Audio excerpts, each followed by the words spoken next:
dans leur appartement taïwanais, rappellent leurs années de lutte pour Hong Kong. Ça, c'est un drapeau qu'on utilisait à Hong Kong en 2019 pendant les manifestations contre la loi d'extradition. Cette année-là, parce qu'ils manifestent, Hélène et Henri sont arrêtés. Ils deviennent des figures médiatiques. Faute de preuves, ils sont acquittés. Mais leur présence reste gênante pour les autorités. Plein de gens nous suivaient partout, des personnes très suspectes. Donc on s'est dit qu'on n'était pas en sécurité.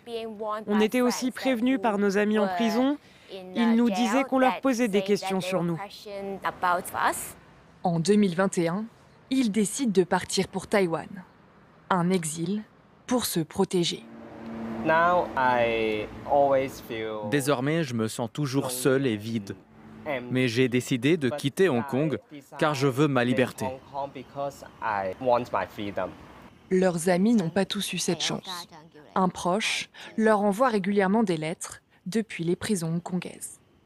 Dans cette lettre, il dit de ne pas s'inquiéter pour lui et qu'il espère que nous vivons une vie heureuse.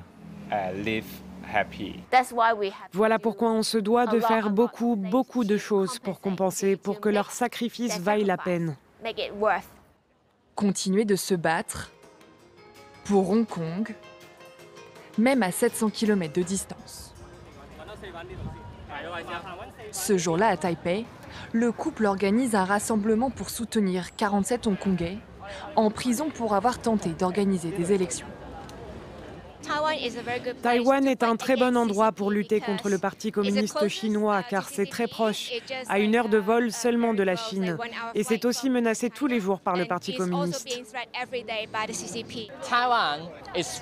Taïwan est la plus grande démocratie et le pays le plus libre et libéral d'Asie de l'Est, ou même du monde. Proximité géographique, culturelle, attachement aux valeurs de liberté. Très tôt, Taïwan ouvre ses bras aux manifestants en fuite. En 2020, plus de 10 000 Hongkongais obtiennent un visa, 2 fois plus que les années précédentes. Mais faute d'avoir pu régulariser leur situation, beaucoup n'ont pas pu rester. Selon cet avocat, les procédures sont opaques. Taïwan considère ces migrants hongkongais comme chinois et craint pour sa sécurité nationale.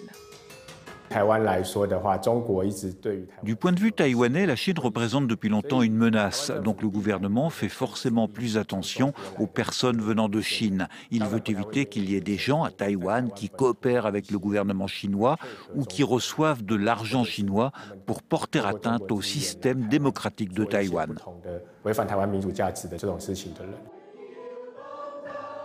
Dès 2019, ce pasteur taïwanais en lien avec des églises hongkongaises leur vient en aide.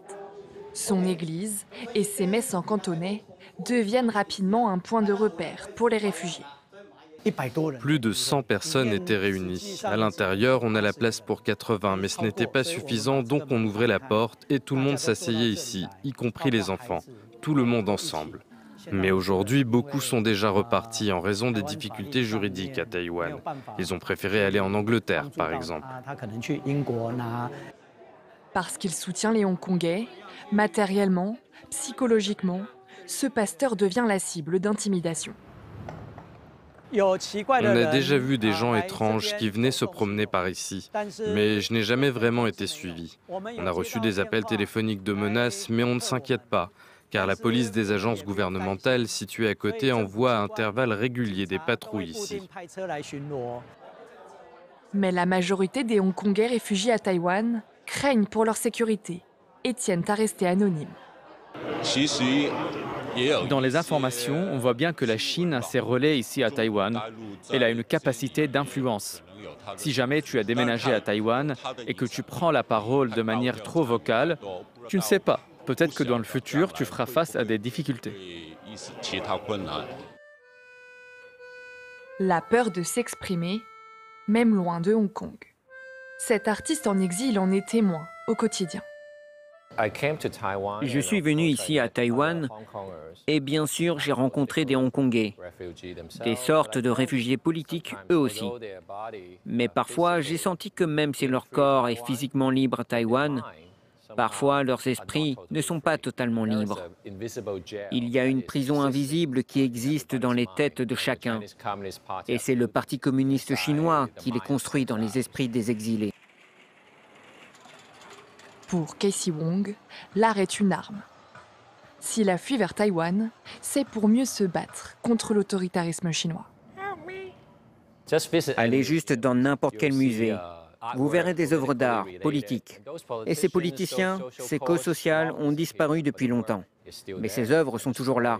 Et l'histoire de la lutte de l'esprit humain peut toujours être lue et comprise à l'heure actuelle. Savoir cela m'a donné de la force. Sa prochaine bataille, protéger la démocratie taïwanaise.